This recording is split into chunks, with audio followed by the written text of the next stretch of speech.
才会祷告。Our Father in heaven, we ask that you would guide us now in the second session. 天父上帝，祈求你继续带领我们这第二堂课。Open our eyes, we pray in Jesus' name. 打开我们的眼睛，我们奉耶稣基督名求。Amen. So, the design of man. 男人的设计。So we read this in the last session. Manhood does not come by chance.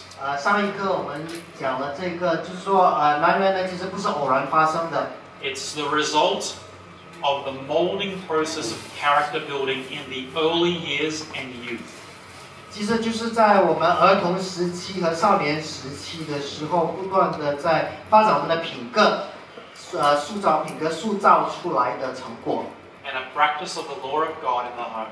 还有就是在家庭里面有实践出上帝的律法。So I want you to notice that according to Spirit prophecy, manhood doesn't come by chance. 那根据预言之灵说，男人这个男子膝盖呢，其实不是偶然发生。It's a molding process. 而是一个塑造的过程。And that by itself should explain that it's not an event. It doesn't happen once. It's a process going on. 所以这本身已经可以足以解释这个并不是只发生一次的一件事，而是一个不断演进的过程。And I want you to notice, when does it start? 我要大家知道呢，这个过程是什么时候开始的？ Early years of youth. 就是在我们年幼时，可以说是这个青春期的时候开始。And notice what it's based upon? 它是基于它的基础是什么呢？ God. 就是上帝是基础。So with that in mind, we have to start with God. 我们要记住呢，就是由上帝开始。If you remove God from manhood, 如果我们把上帝呢除去这个男人的过程里面把它除掉的话， you logically end up with the concept of survival of the fittest. 我们自然呢就会变成这个谁比较强壮，谁就生存下来。And that's where, looking at all these males in the room, 所以就看在我们在座的所有的男人， you are a threat to me and I'm a threat to you. 你们对我来说是一个威胁，我对你来说也是威胁。And so I will try and outmaneuver you with my mind, with my strength. 所以大家都在威胁，彼此威胁，那么我就要想办法去胜过你，用我的机智，我的各方面了就是要强过你就好。And that's the way the world works. 这个就是世界所操作的方式吧。But with God, manhood is a community thing. 但是呢，在上帝里面呢，这个男子气这个东西呢，就是一个社群里面的东西，我们大家分享的。So now let's start looking at God's design of man. 所以现在我们就开始看上帝如何创造或者设计一个男人。Looking at, so this is the Bible, 这 right? 是圣经。So you saw this last night probably. So Genesis all the way down to Revelation. 我们昨天也看到，就是从创世纪到启示录。Now, approximately 4,100 years ago, 差不多4100年前， God decided it's no longer good enough to have communication from parent to parent to parent. We have to have writing. 上帝决定呢，就不再一代传一代，就是口传。以前是口传的，没有。后来上帝就决定呢，要把所有的东西把它写下来，文字写下来。And so God gave us the Bible. 所以上帝就给人类这本圣经。Now, what was the first book of the Bible? 圣经第一本书是什么？ Genesis. 创世纪。You're right, but you're actually wrong. 对，但是也是错，其实是错的。So you're right because it says Genesis number 1, right? 因为他那边写着创世纪第1章。But you're wrong. 但是其实是错的。The first book of the Bible is Job. 应该说呢，圣经最早写成的书，圣经里面最早写成的书，不是创世纪，而是约伯记。Moses wrote Job. Then he wrote Genesis. 因为摩西先写约伯记，然后呢再写创世纪。So I want you to think about this for a second. If you were to write your first letter to a person, 我要大家想一想呢，如果你要写第一封信给一个人的话， the first thing you write is normally very, very important. 那你第一次写信，那你首先写的东西，其实通常就是最重要的东西，对吗？ And so when God decides to write for human beings for the first time, 所以呢，当上帝呢决定要写一封信给人类的时候，就是第一次写信给人类。 I think it must be important. What do you think? 我觉得呢是很重要的东西要说，对吗？ So the first thing God gives human beings in the whole history of the universe in written form 所以上帝给人类第一样东西，在全历史人类历史里面啊， is Job. 书写下来的东西呢，就是约伯记。 Don't you find that amazing? 大家不觉得奇怪吗？ Okay, so you're kind of like, big deal. 所以大家觉得好像没什么大不了。 Open to Job, 那我们翻开到约伯记里面， chapter 1, verse 1. 1章1节。 By the way, if you were expecting to be a man and don't have a Bible, you got another thing coming. You have to have a Bible. 所以，如果我们在想的一个男人是应该是怎么样的男人呢？我们在这一节里面应该可以找到答案吧。 So check this out. Job chapter 1, verse 1. You there? 约伯记1章1节， Yes or no? I feel like some of you are lying. You still there? Turn. Are you all there? 有没有翻到呢？ I want everyone to see it. 大家看到了吗？ Okay, here we go. The very first words that God gave humanity in written form. 那上帝给人类就是第一个文字记录的，就是 Are you ready? 预备好了吗？ You guys are so unexcited.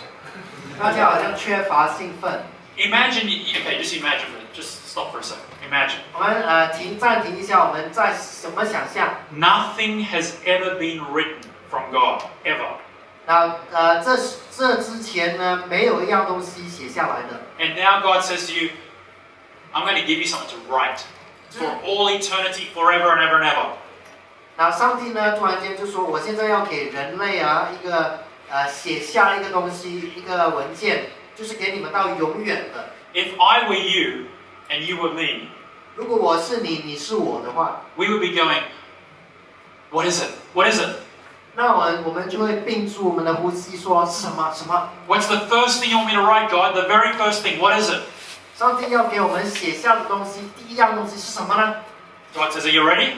上帝说：“你准备好了吗 And you say, 然后你说 okay, that's better. Here's what it is. 他就这样写。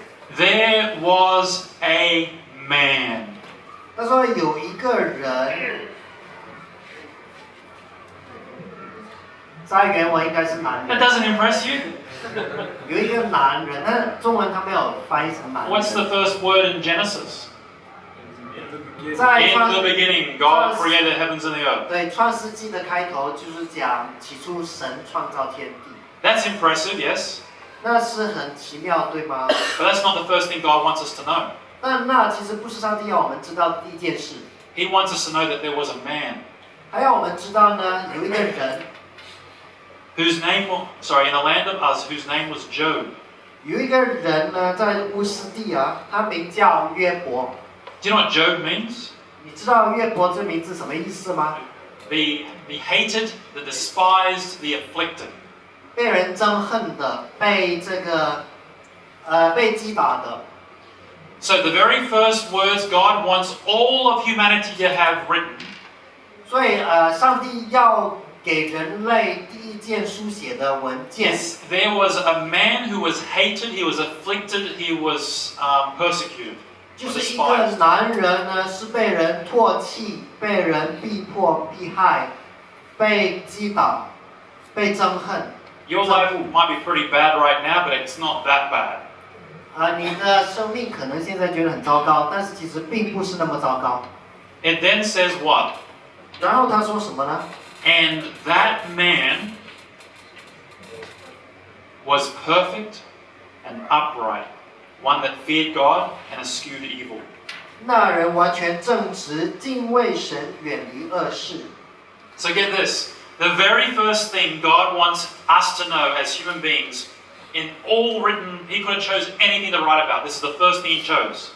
所以呢，如果上帝可以选择任何东西写给人，但是第一样事情他写给人类的，就是这一句。 He wants us to know that no matter how bad your life is, 他要我们知道呢，无论我们的生命有多糟糕， as a man, 作为一个男人， you could be like Job, 你也可以像约伯一样， perfect 完全正直， and upright. 正直。 And notice this, one that feared God and hated evil, or eschewed evil. 然后注意，他说约伯是怎么样的一个人？他敬畏神，远离恶事的。 Don't you think that's exciting now? 大家不认为这很兴奋吗？ It must be cultural. 应该是跨文化的，因为 So here's the $1,000,000 question. OK 这个是100万元的问题。 Who is writing, like who's speaking here? 这里是谁在讲话？ Who's saying there once was a man named Job? 有一个人名叫约伯，这句话是谁讲的？ Hmm? God. 上帝吗？ Yes or no? 是吗？ God, the very first thing he wants to say is, there was a man who was perfect and upright. 上帝，上帝呢？第一件事，他就跟人类讲，从前有一个人是完全正直的。 Now here's a really dumb question. 这是一个很笨的问题。 Did Job come before or after Adam? 约伯呢是在亚当之前还是之后？ Okay, good. 当然是之后。 Was it a good world or a bad world? 那世界是美好的还是坏的世界？ Bad world, right? 坏的世界，对吗？ Do we live in Job's world or Adam's world? 我们所生活的年代呢，是这个约伯的世界还是亚当的世界呢？ Job's world, right? 就是约伯的世界。 And yet God says, hey, in Job's world, there are men that are upright and perfect. 但是上帝说呢，在这个约伯的世界呢，是有一个人他是完全正直的。 But what does that mean, God? 那上帝，我们问上帝，那到底是什么意思呢？ God will tell us. 上帝会告诉我们。 If you come down to verse 2, 3, and 4, talks about how wealthy Job was. 然后第二、第三、第四节呢，告诉我们，约伯是一个多么富有的人。 Verse 4 says that the sons and the daughters were off having a feast. 第四节说，他的儿子各在自己家里摆设筵宴。 So verse 5 says, 第五节就说， And it was so that when the days of their fasting were gone about, that Job sent and sanctified them, rose up early in the morning, and burnt offerings according to the number of all. For Job said, It may be that my sons have sinned and cursed God in their hearts. Thus did Job continually. 然后第五节说，筵宴的日子过了，约伯打发人去叫他们自洁。他清早起来，按着他们众人的数目献燔祭，因为他说，恐怕我儿子犯了罪，心中弃掉神。约伯常常这样行。 So God just told us in verse 1 that this man is a perfect and upright man. 上帝刚刚跟我们说呢，这个人约伯是完全正直的。 We're told that he hates evil and he fears God. 我们知道呢，他是敬畏神、远离恶事的。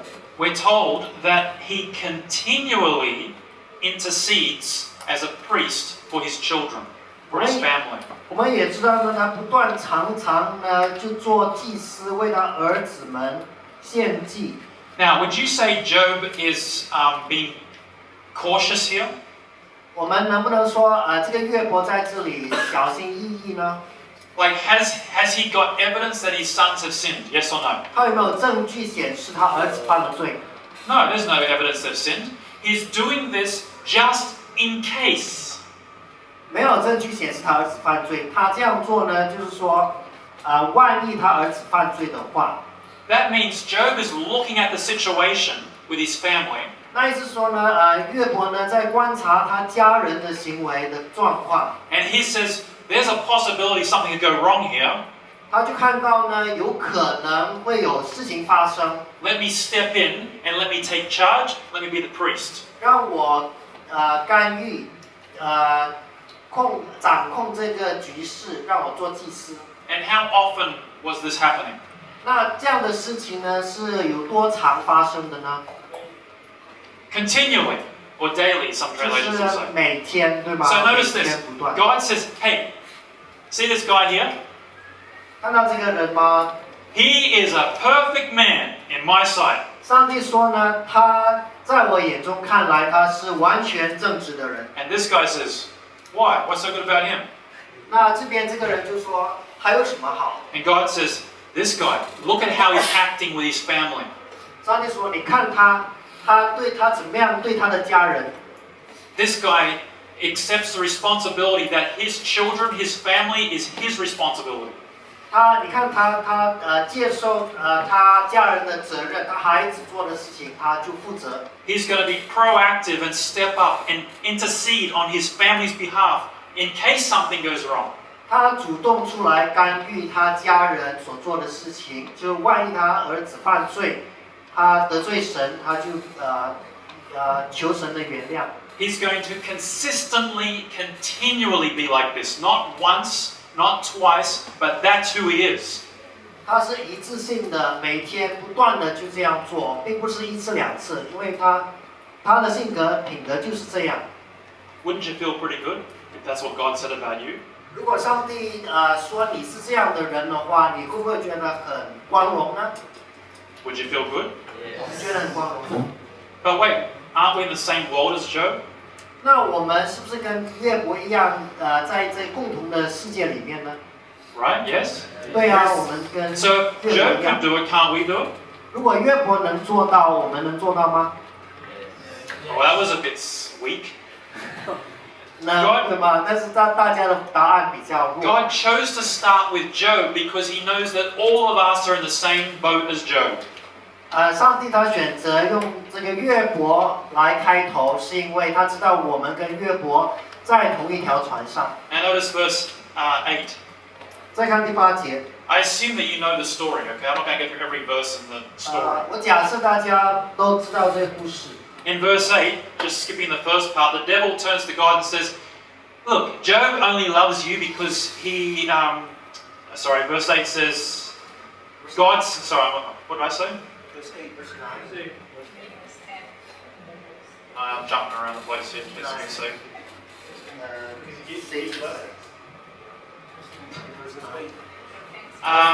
The one I want is verse 8. So in verse 8, Satan and God are having a conversation about Job. OK， 第8节我们看到耶和华上帝跟撒旦在对话，关于And I want you to notice something.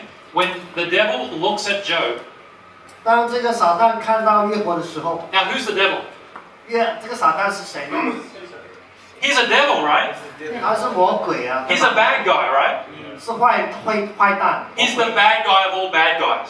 他是所有坏蛋的坏蛋。 The bad guy of all bad guys looks at Job, 所以这个所有坏蛋的坏蛋呢，就看着这约伯， and look what he says. 他说什么呢？ Sorry, I'm moving on. Anyway, the point is this.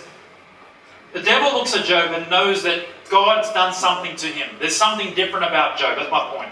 所以撒旦看到这个约伯呢，他知道上帝呢，为他做了一些事情是不一样的，跟别人是不一样的。 God looks at Job. Job is good in God's sight. 上帝看到约伯呢，在他眼中看来是好人。 Devil looks at Job. There's something different about Job.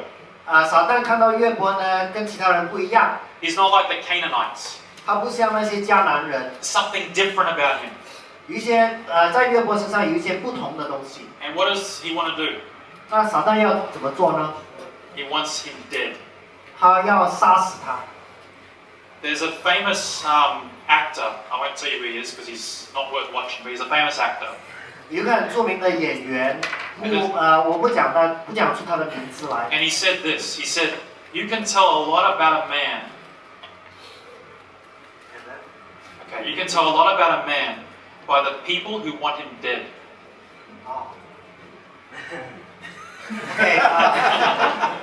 你要认识一个男人呢，其实最能够认识他，就是从那些要他死的人身上，要杀害他的人从那些要杀害他的人那边，你就可以得知这个人到底是谁。So if the bad guys want you dead, you're probably a good guy. 如果这个坏人要你死的话呢，你可能就是好人。So if the devil wants you dead, you're probably a good guy. 如果撒旦要你死的话，那你应该是一个好人，对 So 吧？ here's a question for you. Does the devil want you dead this morning, this afternoon? 那问题就是问你了啊，今天这个撒旦要不要你死呢？ Or is he very happy to have you around because you're an agent? 还是他很高兴你活着？ So God looks at Job and says, that's my man. 所以上帝就看到约伯，指着说那是我的人了。 Devil looks at Job and says, I want him dead. 然后撒旦看到约伯说我要他死。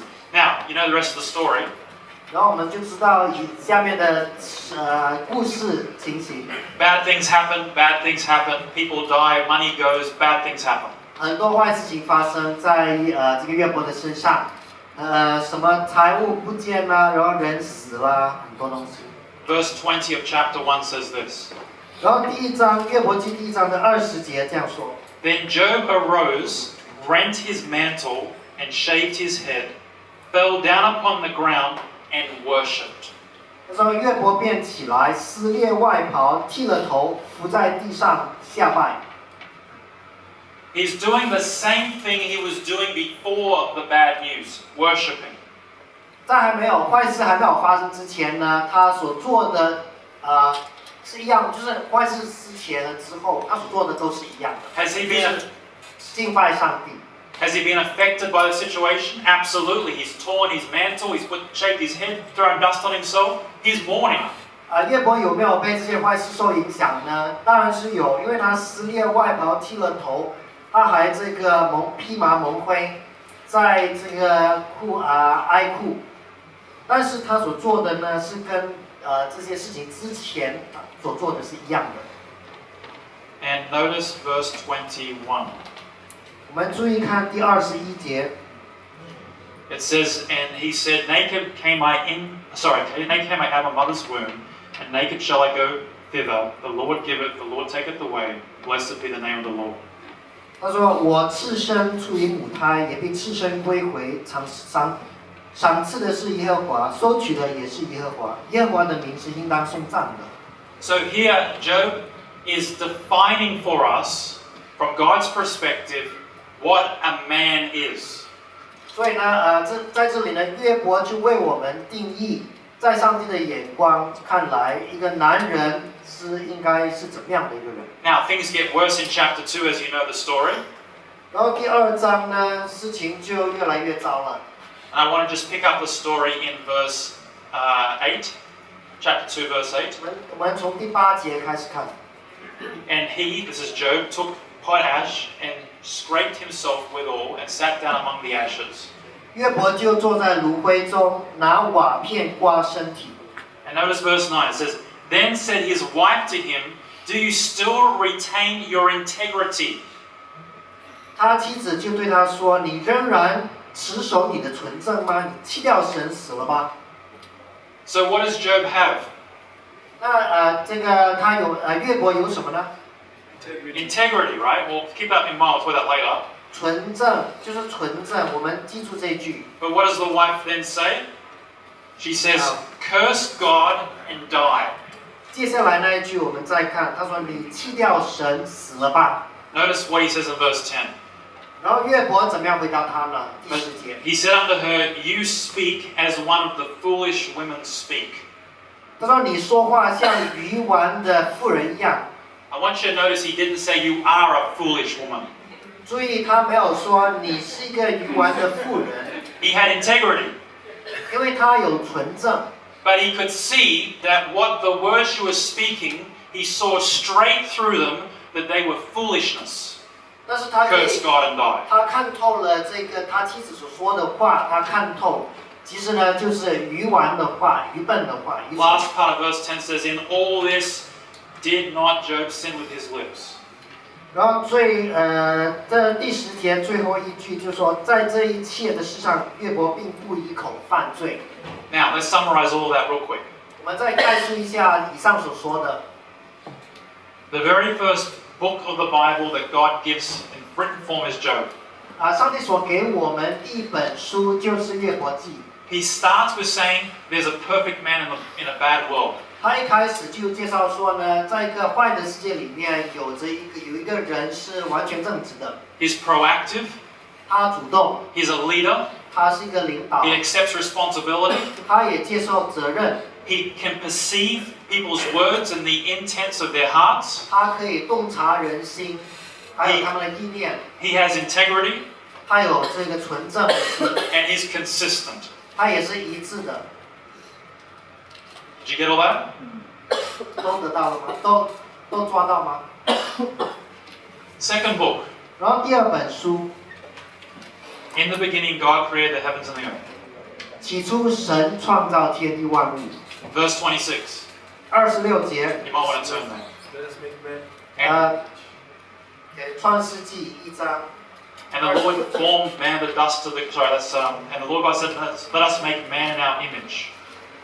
上帝说。1:26. 创世纪1章26节。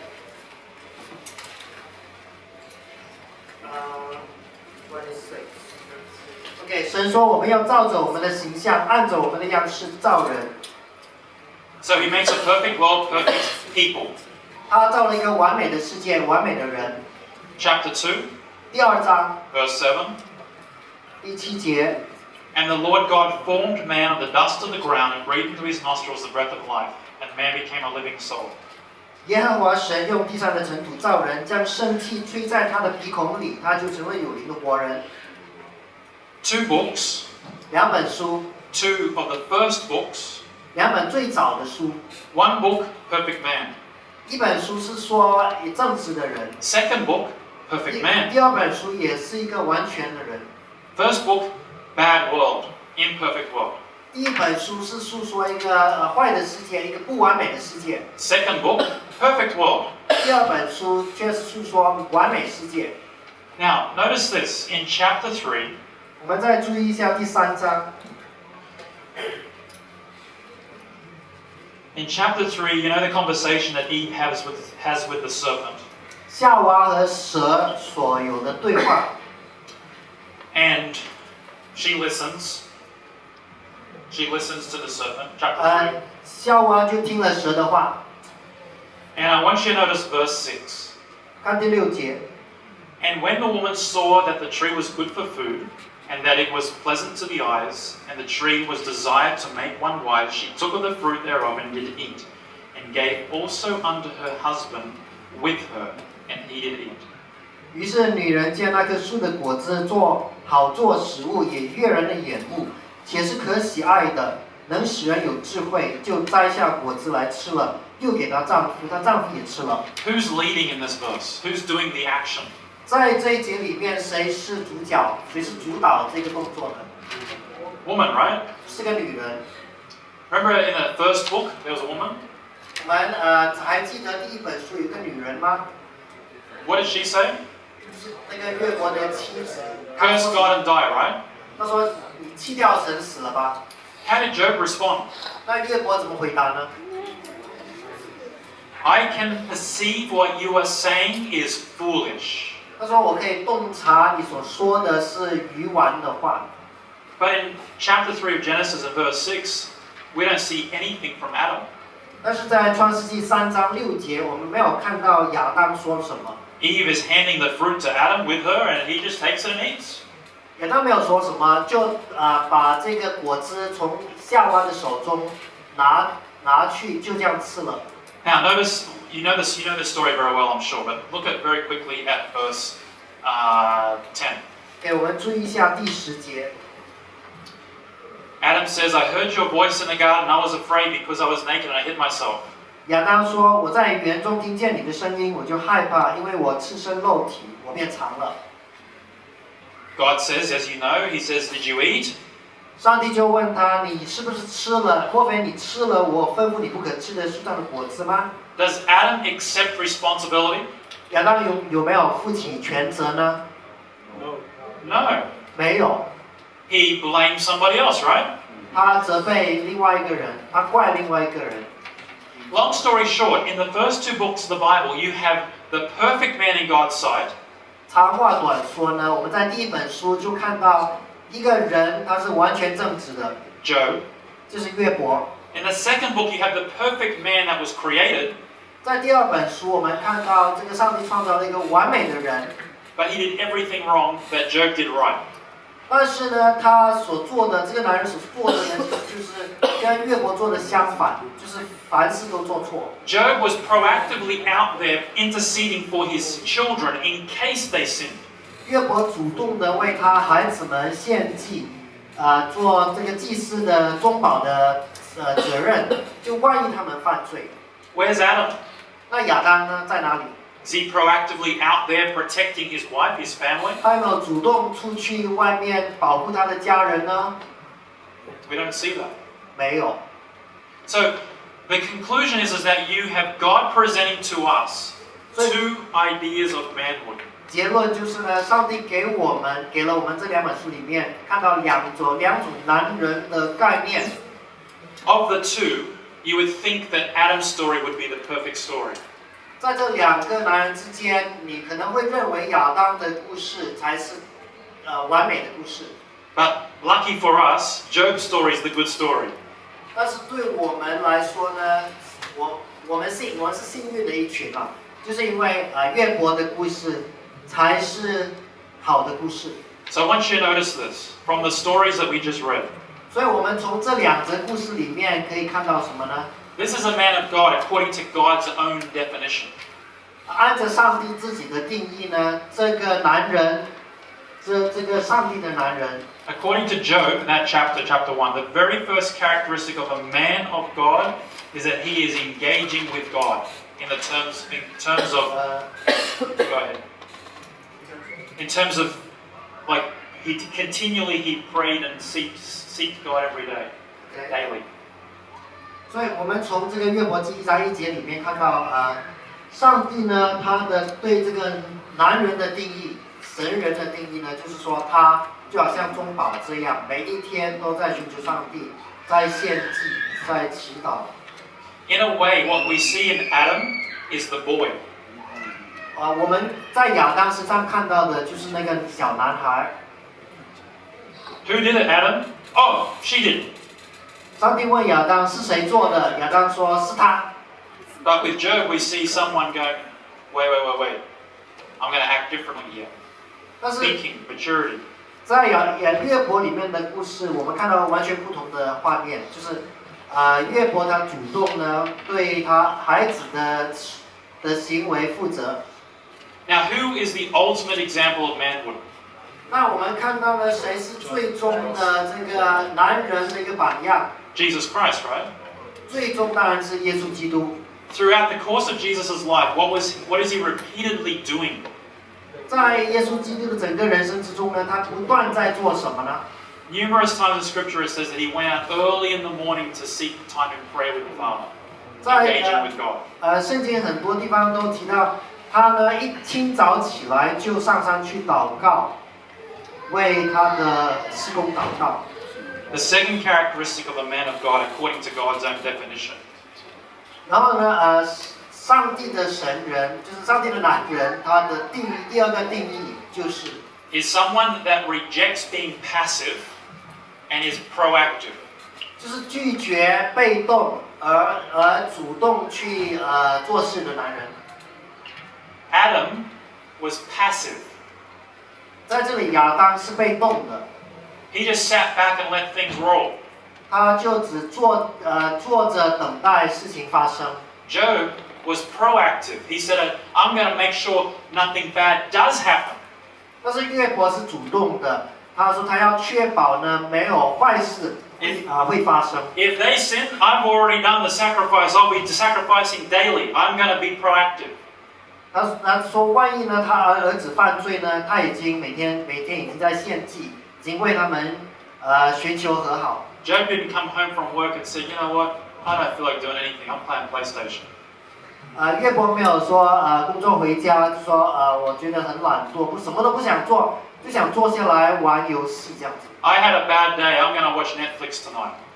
我今天过得很糟糕，所以今天晚上要看这个 Netflix。 Job came home and said, you know what? There's a need here. I need to get active and intercede for my family, just in case something goes wrong. 但是约伯就不同，他回到家里，他说，我家里一切的事情，万一发生什么事情呢？我要先为他们寻求平安。 The third definition that we see in God's definition is that a man of God accepts responsibility. 在上帝的定义里面，第三个定义就是男人的定义呢，就是一个男人是负责任的。 We see this in Job, we see this in Jesus. 我们看到这个特质在约伯身上，也看到在耶稣身上。 Jesus, remember, he said, nevertheless, your will, not my will. I accept the responsibility to carry out your will no matter what the cost. 记得耶稣有祷告说，不要照我的意思，而是照你的意思去做，不论是付上多大的代价，都愿意按照上帝的旨意行。 In contrast to Adam, did you eat from the tree? No, it was her. 他跟这个亚当对比的话，就差得远。就亚当就，上帝问亚当，你是不是吃了这个果子呢？他说没有，是他。 Honey, has the garbage been taken out? No, the kid hasn't done it yet. 他就问他在说，垃圾倒了没有？他就说，他老婆问他垃圾倒了没有？那他就说，这个孩子还没有做。 When God says, there's a man, these are the three things he's listed so far. 当上帝说有一个人，他就已经列出了3个特征，男人的特征。 The next one is he leads with courage. 第4点呢，就是他以勇气来领导。 We'll talk more about these through the rest of the series, but I just wanted to get this definition done up front. And that is leading with... sorry, you go. OK， 我们以后还会慢慢谈这个，但是呢，我先要把这个定义呢介绍给大家知道。 Was Job leading his family? Yes or no? 约伯有没有领导他的家庭呢？有还是没有？ Absolutely. 有。 That goes hand in hand with being proactive. 因为他是主动的。 You know, as men / boys, old boys who think they're men. 作为男人或者是老的，就是长不大的孩子的话。 Do you know what your job is as a man or a husband when you're in that capacity? 作为一个男人或者是一个丈夫呢，你知不知道你的责任是什么呢？ You're a gap filler. 你是填补那个空缺的那个空隙的。 When there's a gap or a need in the environment in which you're placed, as a man you step in and you fill the gap. 空隙就是说一个需要一个问题，如果我们看到周围有什么问题有什么需要的话，我们马上就介入，去解决这个问题。 You don't walk by things that need to be done. 我们不会说走过假装看不见。 Job saw a potential gap with his family. 那约伯就看到有一个潜在性的危机在他家里面。 So he stepped in and filled the gap. 那他就及早他就已经介入了，去填满这个空隙。 It doesn't matter how tired you are, you fill the gap.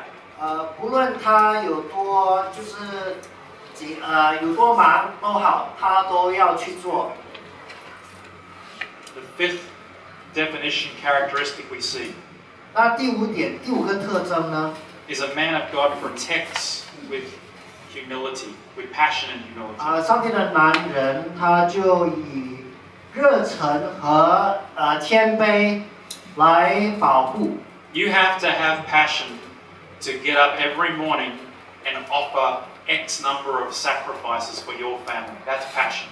我们必须呢每天有一个热忱，一个热心，来每天一大早就起来为你的孩子、你的家人代祷。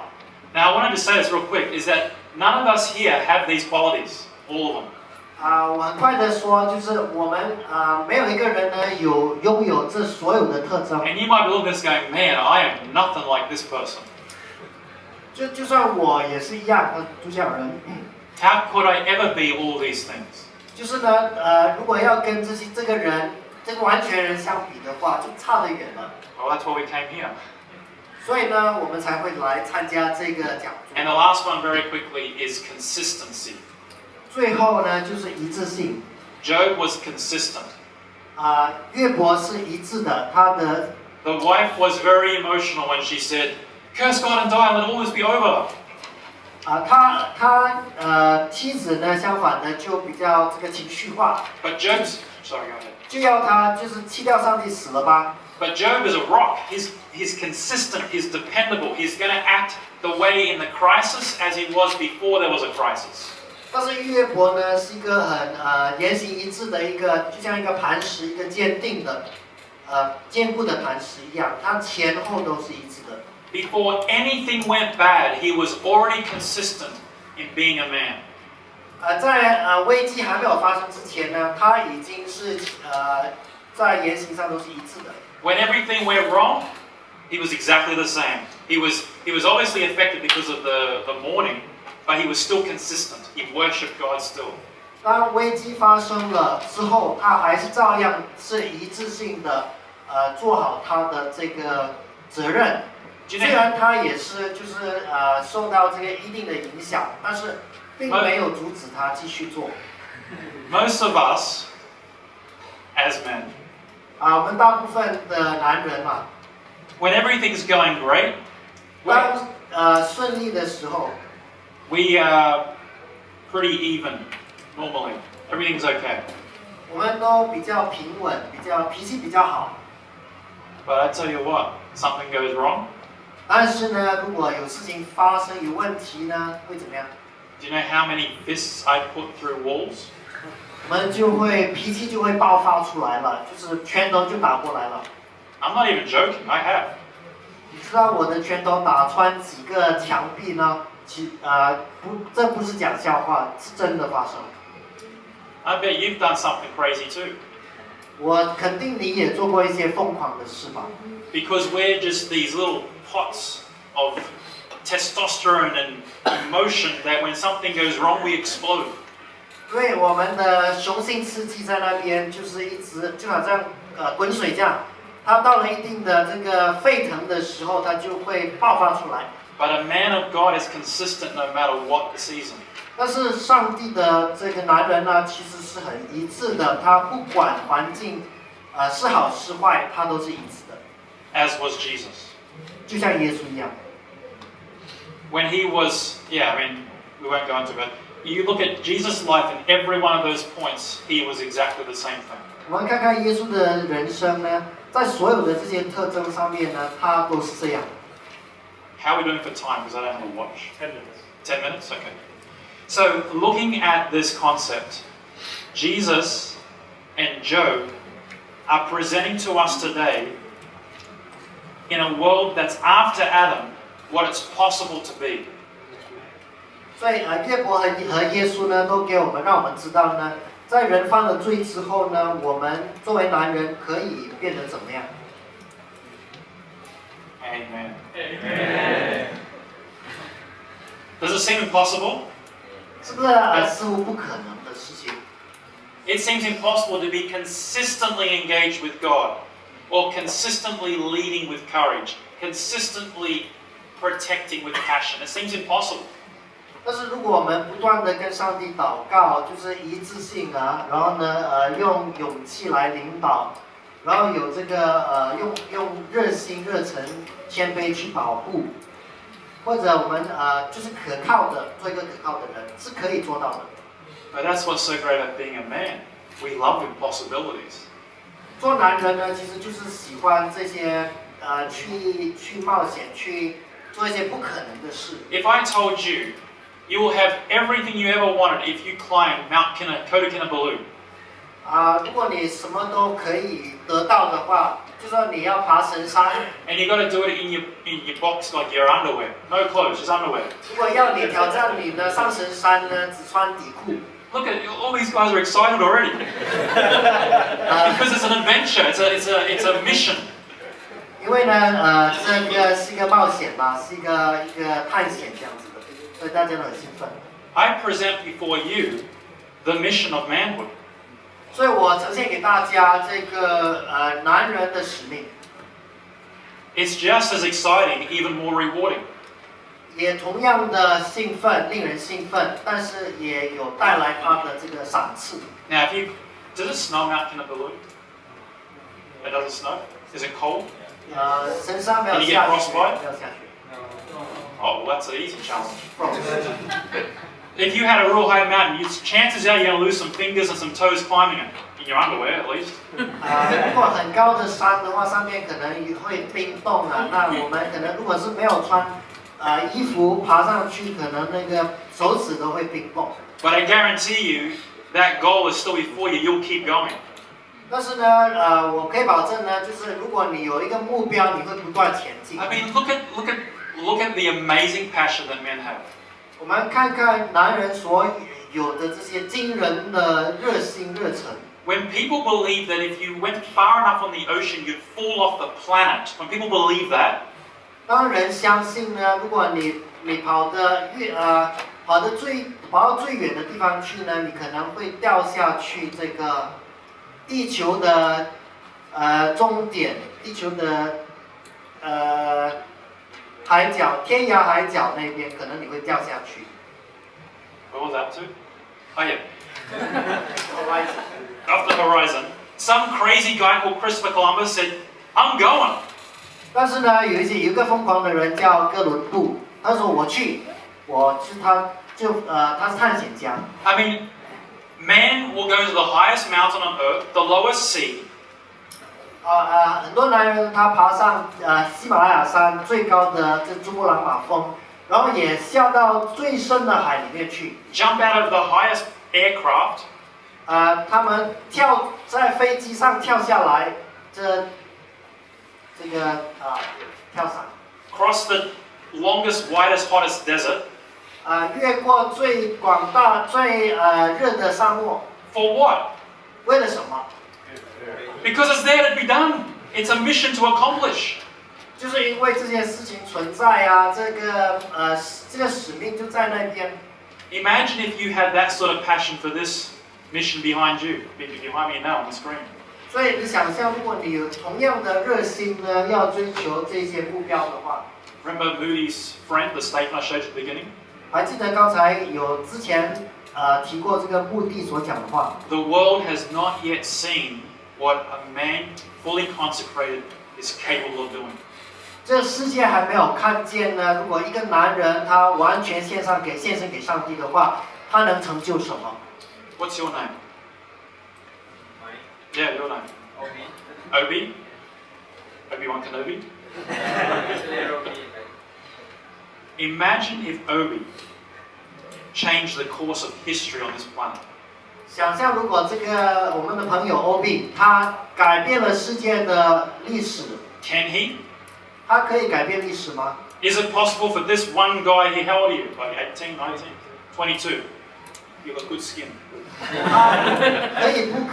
可不可能呢？这个22岁的男子呢， This guy, 凭他自己的双手改变整个世界。 this guy here, 22-year-old, living this, I guarantee you'll be reading about him in the future. 如果这个22岁的男子呢，他每天过这样的生活的话，可以保证以后呢，我们就会看到他在新闻上面。 Do you think Martin Luther woke up and said, people are going to read about me in 500 years? 马丁路德之前有没有想过呢？500年后呢，有人会就是看他的历史呢？ No. 没有想过。 But he prayed 4 hours every night with God on his knees, so much so that the floor had holes where his knees were. 那马丁路德呢，每天晚上花4小时跪在地上祷告，一直跪到那个地板都跪破了。 Martin Luther wrote in his journal, he said, if I haven't prayed more than 4 hours, I feel like something's wrong. 马丁路德有写到，他说，如果我没有花4小时来祷告的话，我就会觉得有什么不对劲。 Next year is the 500th year since he nailed the theses on the church door. 那明年2017年呢，也就是500周年纪念这个改正教历史的宗教改革500周年纪念， because of one man. 就因为这一个人。 You imagine if every one of us did this. I keep pointing there, but it's that there, right? It's not something different. It's right behind me. If every one of us did what's on that definition of God's Job chapter 1, what could be accomplished? 如果这里的每一个人呢都做这一件事情的话呢，我们能成就什么？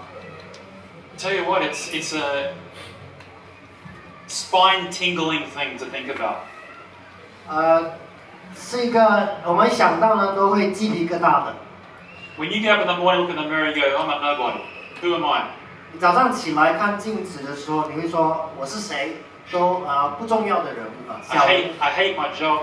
不喜欢我的工作， I don't have any friends. 没有朋友， I've got no purpose in life. 生命没有什么目的， What's the point? 有什么意思呢？生命有什么意思？ And if you just let for 1 second God to connect with your head, 如果你只让上帝呢1秒钟时间来跟你沟通， you will revolutionize the history of this world. 你就会改革世界的历史。 What do you think? 你认为怎么样？ I'm going to stop here because the next session we're finishing in 5 minutes. So at this point, any questions or comments or anything that jumps out of your mind right now? 现在有什么问题吗？大家突然想到了什么问题想问的，有没有？ Is this something you want? 这是不是你们想听的？ We're going to talk about how to get this in the next couple of sessions. Tomorrow, right? There's no more sessions today.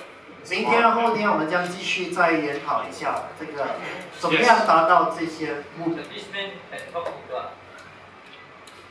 I cannot talk to God. This man can talk to God?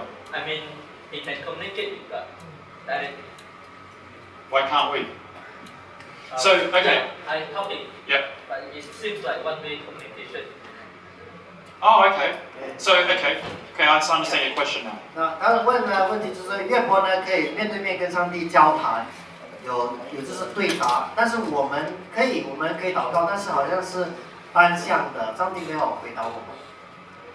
Let me share with you a story just to answer that. This, 要回答这个问题呢，有个故事可以告诉大家。 before I do, let me ask a question to everyone here. 还没有讲故事之前呢，先问大家一个问题： Have you heard God speak to you? 你有没有听过上帝跟你讲话？ I mean, you know it's God speaking to you. 就是真的，你知道是上帝在跟你讲话的。 Yes. You don't want to be crazy, do you? Let me tell you this. For me, I know what God sounds like. 对我来说呢，我知道上帝的声音是怎么样的。 And I'll share another person's story to prove it. 然后我再分享另外一个人的故事来证明这一点。 And I give this as an illustration for you to try, maybe even tonight, alright? 这只是一个例子呢，要大家回家去尝试一下。 Have you ever heard of a man called Blaise Pascal? 有一个人名叫 Pascal 的， I forget which year it is. I don't know, it was 15th or 17th century, but it was a while ago, right? 应该是电脑程序吧，一个发明的人。 Blaise Pascal was a mathematician who was an atheist.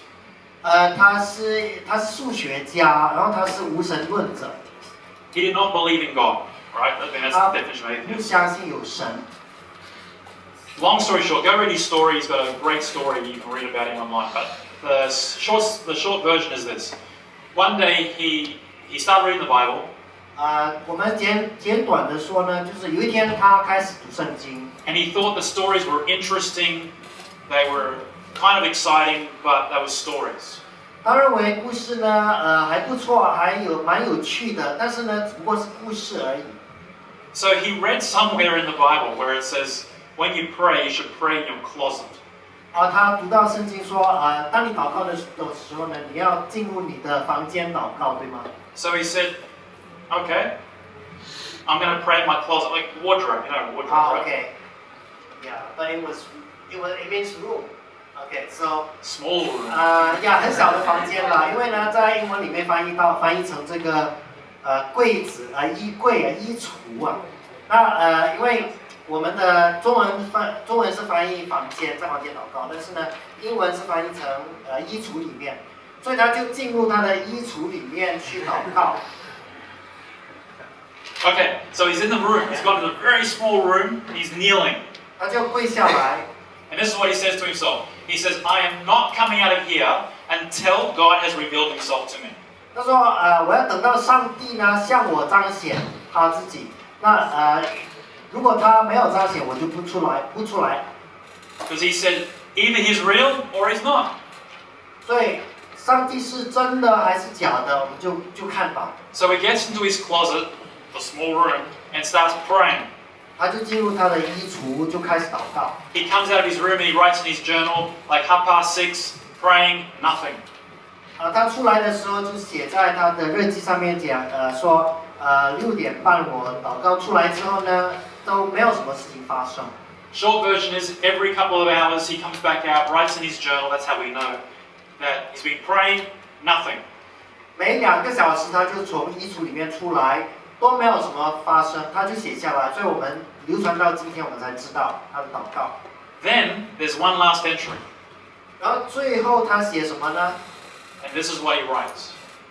在最后一天他就这样写， I forget the time. I think it's 1:30, I think, somewhere around there. 时间我不太记得，但是好像1:30中午左右。 And he writes this. He writes, fire, fire, fire. 他就写火好像应该是火灾吧。Was there a fire? I don't know. Chinese 什么火呢？火灾吗？还是什么？再听下去。 So all he writes in his journal is the word fire 3 times. 他只写了这个火3次。 And then he writes something to the effect of, I know the Lord Jesus Christ is real. 然后他就说我知道耶稣基督是真的。 May he never leave my side. 但愿他不要离开我的身边。 He then had that later, he had it etched like with cotton into his suit jacket. And whenever he wore his jacket, it had that written on the inside. 他就把这张纸呢，他写了这句话，就把这张纸呢撕下来，就放在他的大衣的口袋里面。 So here's my point. The question is, how can we, like talking to God is like talking one way. 所以我们跟上帝讲话就好像单向的。 Here's my point. If you challenge God to talk back, 我的意思就是说呢，如果我们挑战上帝，要他回答我们， same way Jacob did, the same way Louis did, 就好像雅各，这个路德， it may take hours, may take minutes, may take days, may take weeks, I don't know.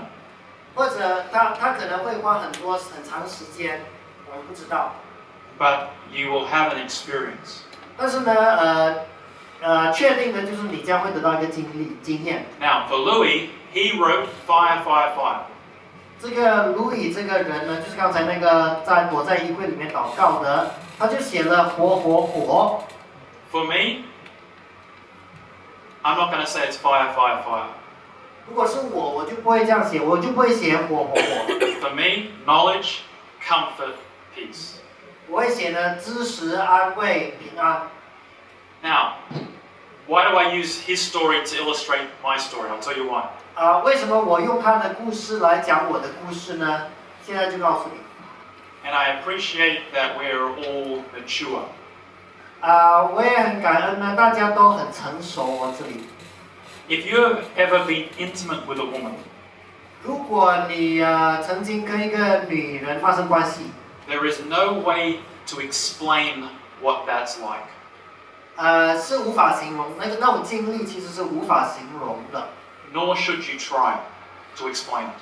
你也不应该去尝试去形容它， Because it's a sacred, intimate thing between 2 people. 因为它就是2个人之间的一种神圣的亲密的关系。 With God and man, it's the same thing. 上帝跟人之间的关系也是这样。 When you have two-way communion with God, 当我们跟上帝呢有双向沟通的时候， it's something so sacred, something so personal that you can't even articulate it to another human being. 它是一件多么神圣、多么个人的事情呢，甚至我们无法向人形容。but you know.